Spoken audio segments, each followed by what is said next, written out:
रक्षा अणुव्रत का आशय है। मानवीय मूल्यों की रक्षा अणुव्रत का आशय। नमो अरहंताणं, नमो अरहंताणं। कल डॉक्टर ने भी कहा कि अभी ज्यादा बोलना नहीं, तो मैं अभी बोलने के लिए नहीं आया हूँ। अभी तो एक महान पर्व जो पर्युषण का है और जिसका संचालन युवाचार्य महाश्रवण कर रहे हैं, मैं भी भागीदार बनने आ गया। ये पर्युषण क्या है, इसको एक समस्या के संदर्भ में कहूं तो वर्तमान की समस्या का समाधान है। अपराधों से छुटकारा पाने का रास्ता है और बीमारियों से भी मुक्ति पाने का रास्ता है।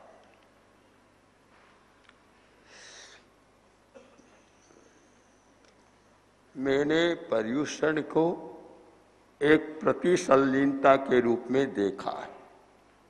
प्रतिसंलीनता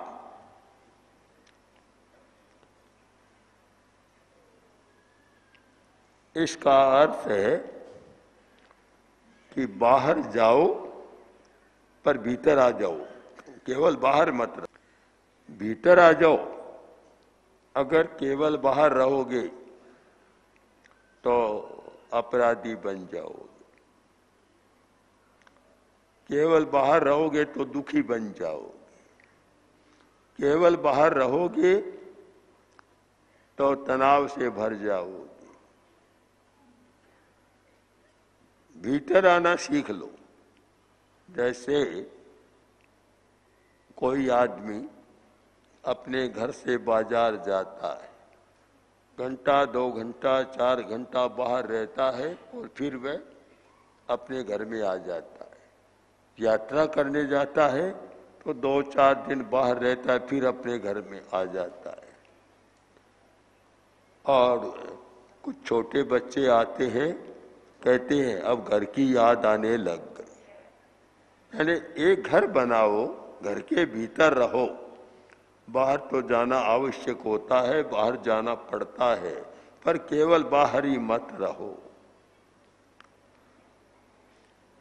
अपना घर अपने भीतर, वह चेतना है अपने घर के भीतर। बाहर जाओ, बाहर जाने का रास्ता है, एक रास्ता है कान श्रोत्रेंद्रिय, एक रास्ता है कि उससे तुम बाहर जाओ। पर जाओ तो रहो मत ज्यादा। बाहर का मतलब हो गया कि शब्द की दुनिया में चला गया। जब श्रोतेंद्रिय से काम लिया तो शब्द की दुनिया में चला गया। किंतु बाहर शब्द के साथ मत रहो, अपने घर में आ जाओ और सुनना बंद कर दो। यह एक सुंदर रास्ता है। आज की समस्या क्या है कि आज का एक छोटा बच्चा, 10-12 बरस का बच्चा भी जब टीवी के सामने बैठता है, घंटों तक देखता और सुनता रहता है, घंटों तक सुनता है। स्वास्थ्य भी खराब होता है और ऐसी बातें सुनता है जिससे मन भी खराब होता है। अपराधी मनोवृत्ति भी बनती है। अगर यह एक संतुलन हो कि इतनी देर सुना, आधा घंटा घंटा कुछ सुना, तो फिर बस न सुनने की स्थिति में चले जाओ, अपने भीतर चले जाओ, तब तो ठीक होगा, नहीं तो समस्या पैदा होती है। एक बस जा रही थी।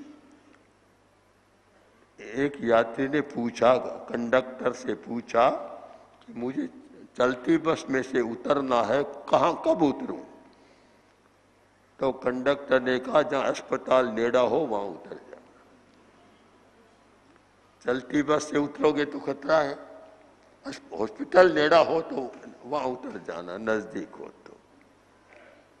तो हम केवल चलती बस से उतरने का प्रयत्न न करें, केवल ये बाहर जगत की बस में ही न रहें और न चलती बस से, किंतु एक बार उसको रोक दे और भीतर आ जाएं।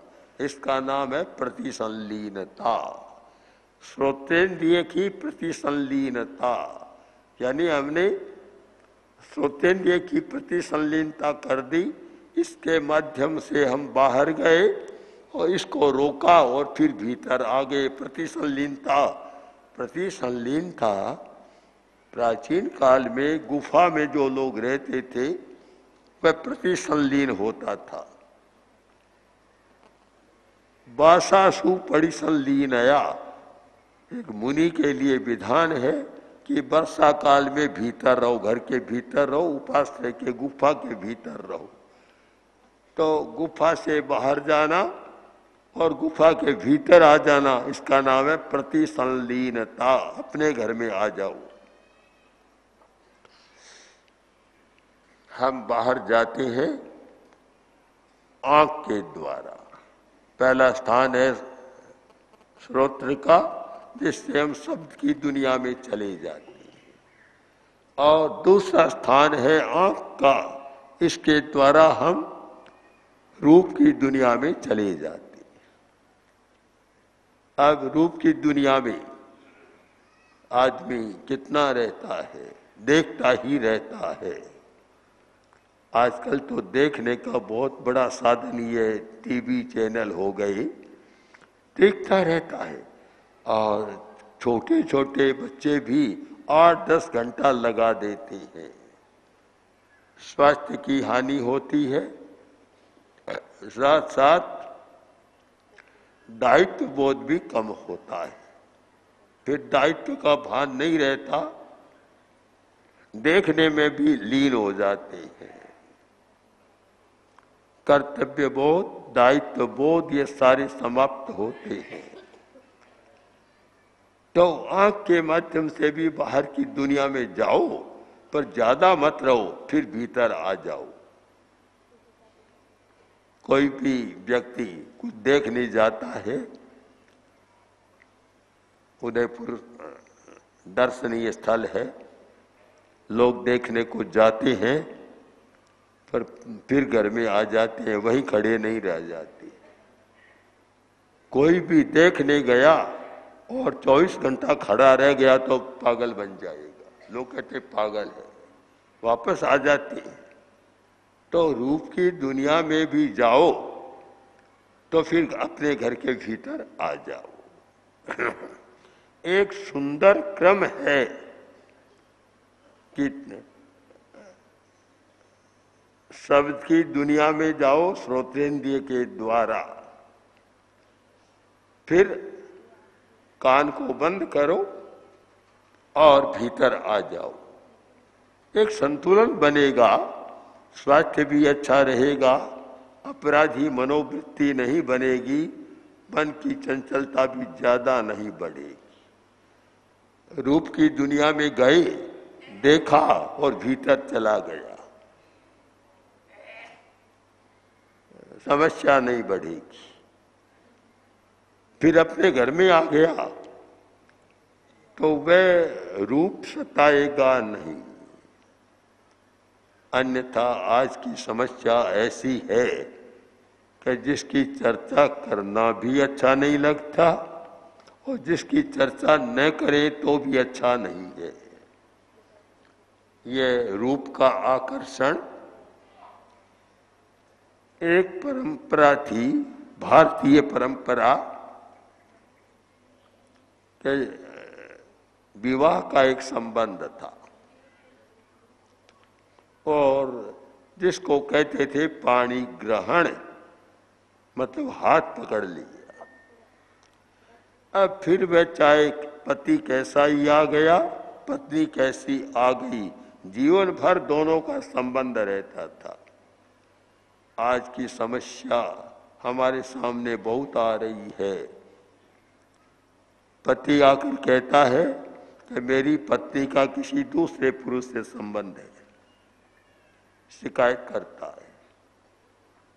और पत्नी कहती है मेरे पति का किसी दूसरी स्त्री के साथ संबंध।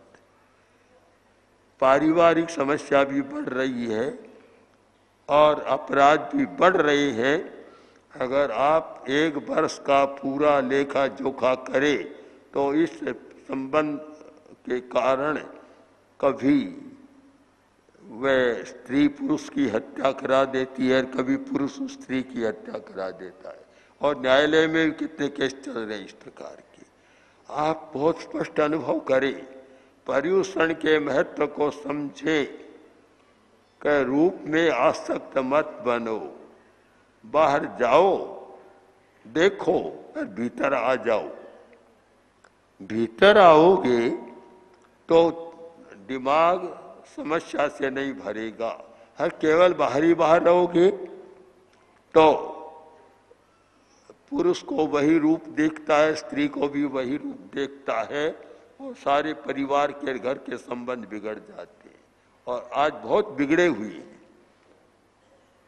हमारे पास तो शायद अनेक आती है और पूरी दुनिया में तो पता नहीं हजारों लाखों घटनाएं ऐसी चल रही है, ऐसी समस्याएं हो रही है। और इस कारण से हत्या का अपराध भी हो रहा है। भला स्त्री पति की हत्या करा देती है और पति अपनी पत्नी की हत्या करा देता है कि यह बाधक न बने बीच में। ये इतना बड़ा अपराध, इतनी बड़ी समस्या क्यों है कि व्यक्ति ने आंख के माध्यम से बाहर जाना सीखा किंतु भीतर आना फिर नहीं सीखा। इन समस्याओं के संदर्भ में आप पर्युषण का मूल्यांकन करें। पर्युषण का अर्थ है कि भीतर रहना सीखो, प्रति संलीनता करो, भीतर रहना सीखो, केवल बाहर मत रहो। यह सच्चाई है कि बाहर के बिना काम नहीं चलता, बाहर तो जाना पड़ता है। यह शब्द की दुनिया और रूप की दुनिया, कोई आदमी इस दुनिया में गए बिना रह नहीं सकता। और जाने के रास्ते हैं, शब्द की दुनिया में जाना है तो कान है हमारे पास, रूप की दुनिया में जाना है तो आंख है हमारे पास। जाने तक तो ठीक है, जान लिया, शब्द सुना, यहाँ तक कोई खास बात नहीं, रूप देखा, यहाँ तक कोई बात नहीं। किंतु जब शब्द के साथ आदमी की चेतना जुड़ जाती है, समस्या पैदा होती है। जब रूप के साथ आसक्ति की चेतना जुड़ जाती है तो समस्या पैदा होती है। अब इसका समाधान क्या है? बारी दुनिया में समाधान ये है कि या तो हत्या, अपराध, पुलिस का दंडा, जेल खाना, ये कारावास, बस ये इसका समाधान है। बाहर की दुनिया में और कोई समाधान नहीं।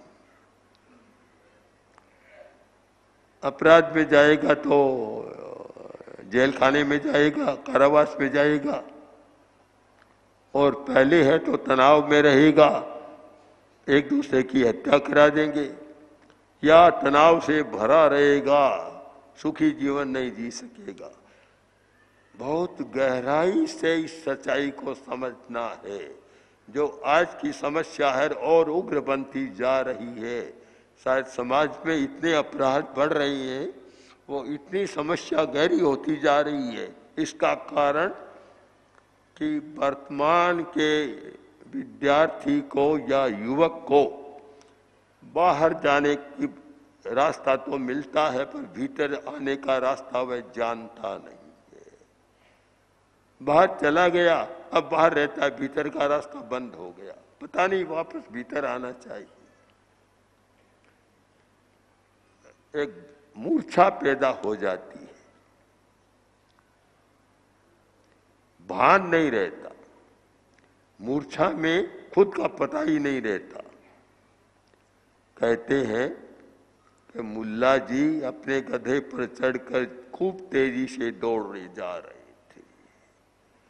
लोगों ने पूछा, मुल्ला जी आज इतनी तेजी से दौड़कर कहाँ जा रहे हो? कि मेरा गधा खो गया, गधे को खोजने जा रहा हूं। अरे तुम गधे पर तो चढ़े हुए हो। अच्छा, मुझे यह भान ही नहीं रहा, मैं तो खोजने जा रहा हूं। मूर्छा में इस प्रकार की मनोवृत्ति बनती है। दूसरी बात वह भी मूर्छा की है कि बेटा गोद में और पिता घूम रहा है। लोगों ने पूछा, रे क्यों घूम रहे हो आज? कि मेरा बेटा खो गया, उसे खोजने जा रहा हूं। तुम्हारी गोद में तो है, मुझे पता नहीं चला। मूर्छा का नशा शराब के नशे से कम नहीं है। शराब पीने वाला आदमी जब नशे में होता है, उसे कोई भान नहीं रहता, चेतना विकृत हो जाती है। तो मूर्छा भी शराब से कम नशा नहीं है। जब चेतना मूर्छित होती है, उस समय कोई पता नहीं लेता कि मुझे यह काम करना चाहिए या नहीं करना चाहिए, कर लेता है। बुद्धि भी काम नहीं देती, बुद्धि भी वहां नष्ट हो जाती है।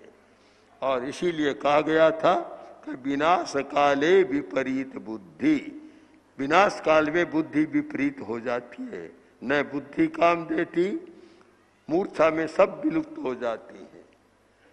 तो इस मूर्छा के चक्र को तोड़ने का, ये समस्या से मुक्त रहने का, अपराधी मनोवृत्ति को बदलने का या अपराधी मनोवृत्ति से बचने का कोई उपाय है, वह है प्रतिसंलीनता, या कह दो पर्युषण।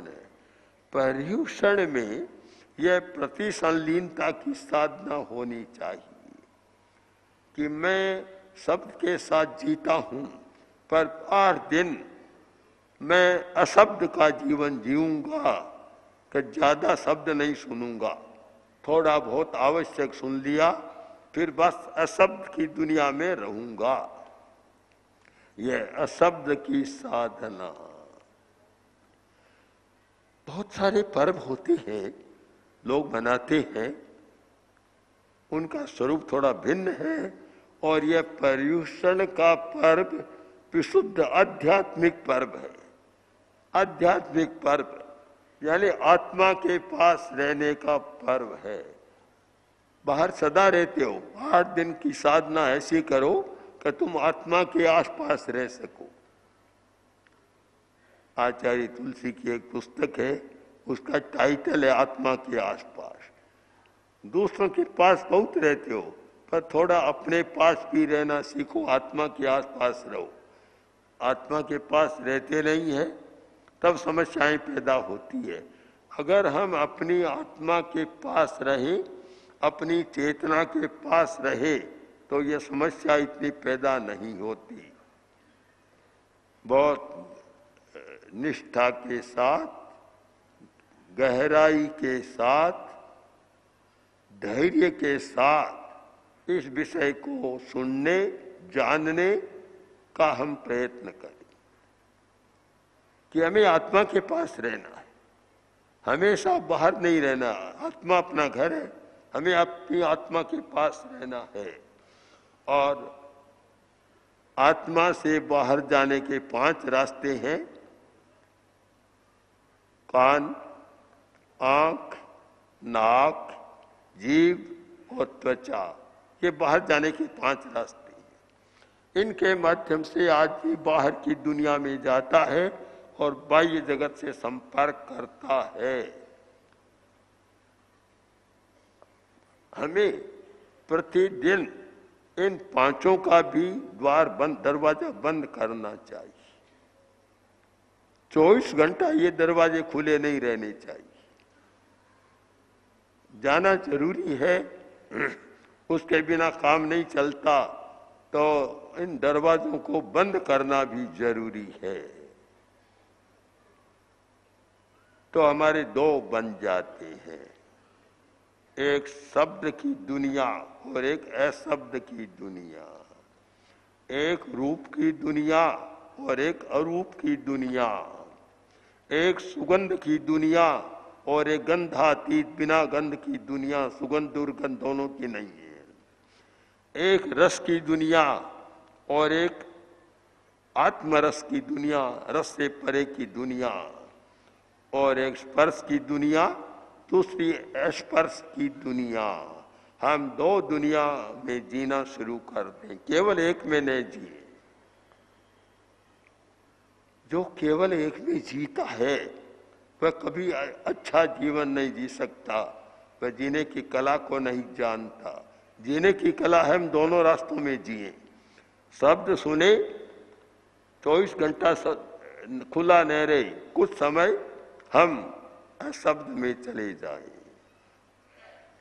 आंख खुली है देखे, पर कभी कभी आंख मूंद कर भी बैठ जाए। आंख को मूंद ले और बैठ जाए, बाहर से कुछ भी नहीं देखे। हम गंध ले और कभी गंध से परे हो जाए। रस ले, खाएं, रस ले और कभी अरस हो जाए, रस का स्वाद न ले। और स्पर्श करें और अस्पर्श बन जाए। पर्युषण में लोग अरस की साधना तो बहुत करते हैं, तपस्या करते हैं, अपने आप रसना का विजय है। उपवास बेला अट्ठाई करते हैं, रसना का विजय हो जाता है। किंतु साथ साथ वह भी करे कि मैं अशब्द रहूं। अशब्द रहने का मतलब कि शब्द तो कान में पड़े, सुनने का प्रयत्न न करे। अगर कोई शब्द कान में आ जाए तो उस पर राग द्वेषात्मक चिंतन न करे, राग द्वेष न करे। कोई रूप सामने आ जाए तो उस पर भी राग द्वेष का चिंतन न करे। यह प्रतिसंलीनता का मार्ग है। ये एक आत्मा की साधना है, अध्यात्म की साधना है और भीतर जाने का रास्ता है। भीतर जाने का जो व्यक्ति भीतर जाना नहीं सीखता कि कैसे जाए, काफी दुखी होता है। और जिसने भीतर का थोड़ा आस्वाद ले लिया, दुखी नहीं बनता। बहुत लोग जब बाजार में जाते हैं तो मन बड़ा चंचल होता है, क्योंकि आजकल इतनी वस्तुएं बन गई, इतने पदार्थ बन गए कि बाजार की संख्या भी नहीं हो सकती। पुराने जमाने में बाजार में मुश्किल से 10, 20, 50 आइटम मिलते होंगे। आज तो असंख्य, गिनना ही मुश्किल है। और इसी को लोग करें विकास का युग है, विकास का युग। एक परिवार आया और छोटे बच्चों के हाथ में पुड़िया ही पुड़िया। मैंने पूछा इनको क्या पुड़िए दिए, तो देखा कुछ पुड़िए अच्छे नहीं है। मैं क्यों दिए कि क्या करे, बच्चे मानते ही नहीं। प्रारंभ से ही यह पुड़िया आदि आदि का एक आकर्षण पैदा हो जाता है। तो बाहर की दुनिया में आकर्षण है, क्योंकि इंद्रियों के द्वारा आकर्षण होता है। किंतु वह आकर्षण एक सीमा तक तो ठीक है, और सीमा से परे चले जाता है तो वह आसक्ति, बंधन, अपराध, बीमारी सब का कारण बनता है। इस सच्चाई को अनुभव करें और पर्युषण का अर्थ समझने का प्रयत्न करें। तो बहुत थोड़े में समझ सकते हैं कि पर्युषण का मतलब है प्रतिसंलीनता, यानी केवल बाहर न रहना, अपने घर के भीतर आ जाना। इतनी बात समझ में आ जाए तो पर्युषण पर्व की आराधना अच्छी होगी और वह आराधना जीवन को वर्ष भर तक शांत, सुख और अच्छा बना सकेगी।